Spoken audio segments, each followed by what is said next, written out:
Marque C'est qui le patron devient une fondation. On a reçu son patron justement à C'est qui le patron il n'y a pas très longtemps sur ce plateau. Le créateur ne lèguera pas ses actions à ses héritiers. Il s'inspire ainsi de milliardaires américains. Oui, tout à fait. Alors, C'est qui le patron? D'abord, juste pour rappeler, c'est quand même le plus gros succès dans les marques alimentaires depuis 10 ans. Un succès phénoménal avec un chiffre d'affaires de 126 millions d'euros. Un vrai engagement. C'est pour ça qu'on l'a reçu aussi pour les producteurs locaux, notamment les producteurs laitiers. Et puis qui s'est étendu parce que de la brique de lait, on est passé aussi au jus de pomme, vous le voyez, au beurre ou encore au miel.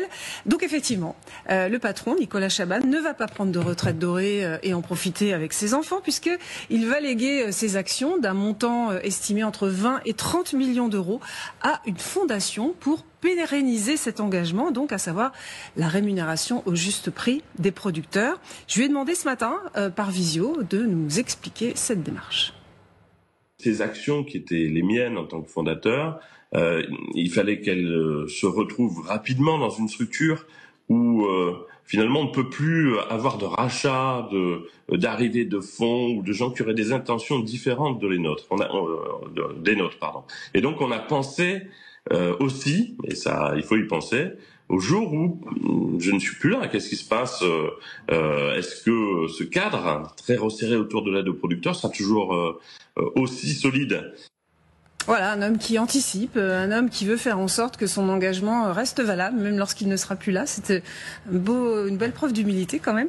Je rappelle juste que C'est qui le patron est la marque qui rétribue donc mieux les producteurs avec un prix actuel d'1,27 € le litre, dont 54 centimes reversés aux producteurs. Et malgré ce prix, c'est la brique de lait demi-écrémée la plus référencée et la plus achetée en rayon. Elle soutient aussi 3500 éleveurs laitiers. Alors Nicolas Chaban, il reste pour l'instant aux commandes, il reste président de la coopérative et en sanctuarisant ses actions dans une fondation, il se protège aussi de la convoitise des géants de l'agroalimentaire. Écoutez. Les grands groupes, dans ces cas-là, vous savez, ils peuvent aussi racheter des aventures pour les faire mourir, pour les éteindre. Donc là, avec cette fondation, évidemment, il n'y aura plus du tout cette possibilité parce qu'on ne peut pas racheter une fondation.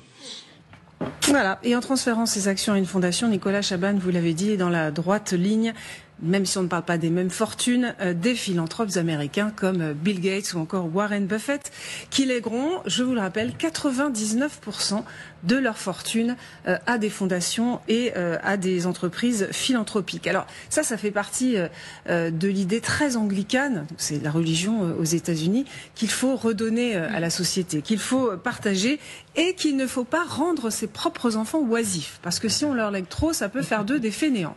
Ils le disent, Bill Gates et Warren Buffett. Alors, ils se rassurent quand même pour leurs enfants, même avec 1% de la fortune qu'il reste. Les enfants de Bill Gates, avec une fortune du papa de 107 milliards, gardent quand même 1 milliard à se partager. Et puis, ils sont 3. Ceux de Warren Buffett, 1,4 milliard.